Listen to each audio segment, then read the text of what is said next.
New information on a prostitution ring that stretches across several Bay Area counties. Now, we first told you last week about the ring that's operating out of massage parlors and even one barber shop. 5 people have been arrested so far, and authorities announced today that they are now looking for a 6th person. We also learned today that 10 victims have been rescued from this human trafficking situation, but authorities believe many more are still out there. As Fox 13's Ariel Placencia reports, the state just launched a new task force to help track them down.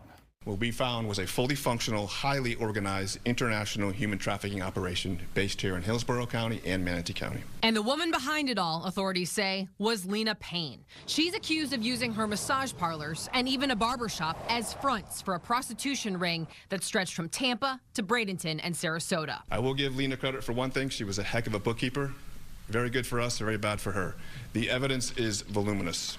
On Thursday, the FDLE, Florida Attorney General, and 3 local sheriff's offices released more details about this case that was also investigated by the newly formed Florida Human Trafficking Strike Team.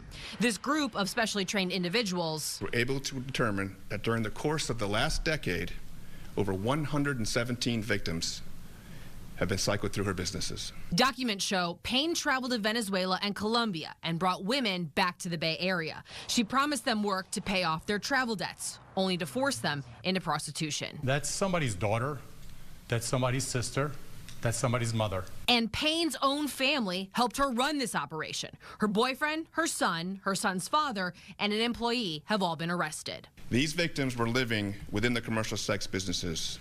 They had no accessible modes of transportation. Their food and meals were brought to them. They could not leave. Payne was arrested last week after investigators say she tried to leave the country. And this week, a judge denied bond. The new strike team is now looking to arrest a 6th person, Sandra Garavito, and will continue their search for more victims. They sold them for sex. They took away their identification documents, and they shipped them from one location to another to profit.